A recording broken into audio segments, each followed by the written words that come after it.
Safe city index में 2021 देश में दूसरी सबसे सुरक्षित मानी जाने वाली मुंबई जैसे शहर में एक लड़की के साथ रेप और उसके बाद रॉड से उसके प्राइवेट पार्ट पर हमला करने का मामला सामने आया है, जिसके बाद हर कोई सन्न है। साल 2012 में राजधानी दिल्ली में इसी तरह से निर्भया इस बर्बरता का शिकार हुई थी, जिसके बाद उसने दम तोड़ दिया था और बिल्कुल उसी तरह से इस महिला की भी जान चली गई। सवाल यह है कि आखिर इस तरह की स्थिति पैदा क्यों हुई और सरकार पुलिस का कोई इकबाल है या फिर नहीं है। निर्भया फंड बनाया गया ताकि महिलाओं के साथ, बच्चियों के साथ बर्बरता को रोका जा सके, लेकिन अब तक उस स्थिति पर कंट्रोल क्यों नहीं किया जा सका है, यह अपने आप में बड़ा सवाल है। पीके जैन जी, सीधे आपके पास आते हुए, चूंकि इस पूरे मामले में एक कमजोर कड़ी वो ये है कि जब महिला को अस्पताल लेकर जाया गया उसकी हालत बेहद नाजुक थी, इसलिए उसका पूरा बयान दर्ज नहीं हो सका है और जो सीसीटीवी फुटेज भी सामने आया है वो बेहद धुंधला है। ऐसे में आरोपी के खिलाफ क्या कड़ी कार्रवाई की जा सकती है, जिस तरह की धाराएं उसके ऊपर लगाई गई हैं? देखिए, कार्रवाई तो हो चुकी है, जो ऑफेंस दाखिल करने का मामला है और अभी जो एविडेंस उसके बेसिस पे इकट्ठा करना है, उसमें जो उस महिला के साथ में जो पुलिस कर्मचारी हॉस्पिटल गए, अगर उसने रास्ते में कुछ बोला होगा तो उनका स्टेटमेंट भी काफी मटेरियल हो जाता है। और वो जो सीसीटीवी फुटेज है, धुंधली होने के बावजूद भी उसको टेक्निकली उसको थोड़ा सा साफ करके उसकी इमेजेस क्लियर की जा सकती हैं, तो ये थोड़ी सी इम्प्रूवमेंट हो सकती है। लेकिन इन्वेस्टिगेशन में जो भी अभी तक चीजें सामने आई हैं, फिर आसपास के लोगों के बयान दर्ज किए जाएंगे, तो मुझे लगता है उसके बेसिस पे, और फिर जो छड़ है, लोहे की जो छड़ मिली है, उसके ऊपर फिंगरप्रिंट्स होंगी, आरोपी ने इतना वहां खून बहा, उसके कहीं कपड़ों पे निशान होंगे, जो एक्यूज्ड का जो अगर उसको कोई इंजरी हुई होगी वो महिला के अगर किसी कपड़े पे होगी, या महिला का खून अगर उस आरोपी के कपड़ों पे पाया गया तो वो एक एविडेंस हो सकता है। तो बहुत सारी चीजें इसमें एविडेंस इकट्ठा करने के ऊपर डिपेंड करता है। तो जो इन्वेस्टिगेटिंग ऑफिसर है वो ईमानदारी के साथ और कड़ी मेहनत के साथ अपना काम करे और एक अच्छी कोहेरेंट चार्जशीट जो है वो कोर्ट में भेजे, ये उससे अपेक्षित है।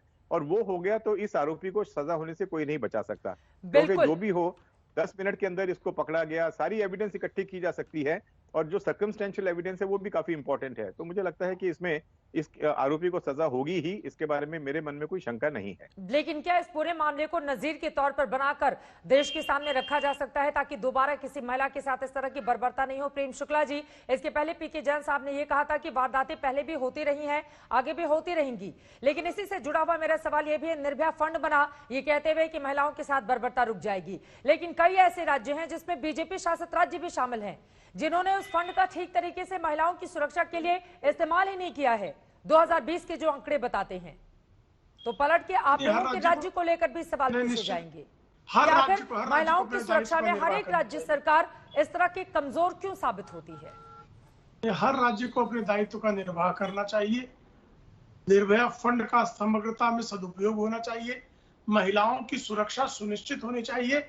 महिलाओं की जहां सुरक्षा सुनिश्चित थी, ऐसे जगहों पर अगर कोई कोताही हुई है तो उस कोताही की जांच होनी चाहिए।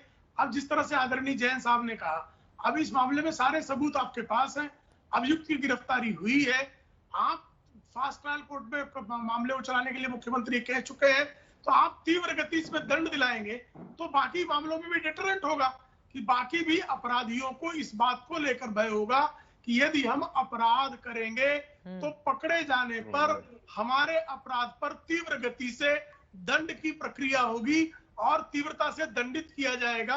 तो दंड जो है, जो दंड का प्रावधान होता है, वो दंड का प्रावधान किसी भी अपराधी के मन में डेटरेंट फैक्टर क्रिएट हो, उसको भय लगना चाहिए। अपराधी को जब भय, देखिए इसी मुंबई शहर में एक ऐसा जमाना था कि माफिया की अगर आप एक नई कार खरीदे तो फोन आ जाता था और आपको जो है एक्सटॉर्शन मनी देना पड़ता था। मुंबई पुलिस ने एक निश्चय किया और निश्चय करके सारे अपराधियों का सफाया कर दिया, तो उसका मनोबल था। मैं जो बार बार कह रहा हूं, पुलिस के मनोबल को आप गिरने मत दीजिए। कानून नियम व्यवस्था और अपराध अन्वेषण दोनों पर इसका विपरीत परिणाम पड़ता है।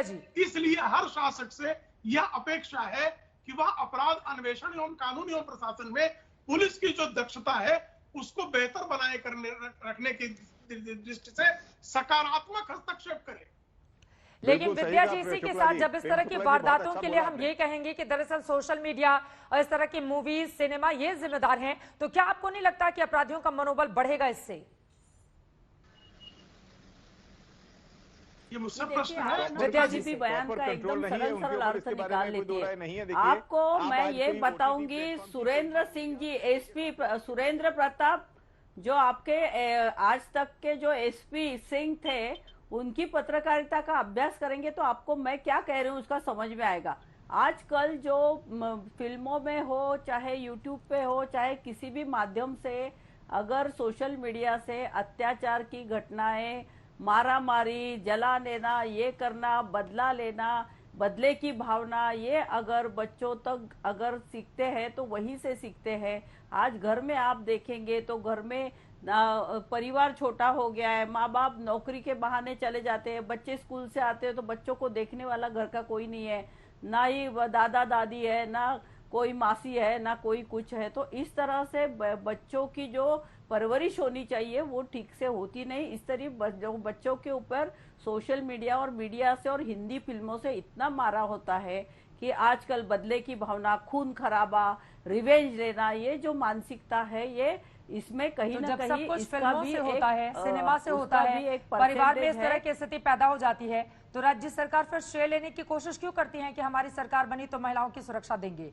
इस तरह की बातें चुनावी भाषणों का हिस्सा क्यों होती हैं विद्या जी? राज्य सरकार कोई क्रेडिट नहीं ले रही है, पुलिस कोई क्रेडिट नहीं ले रही है, पुलिस अपना अपना काम कर रही है।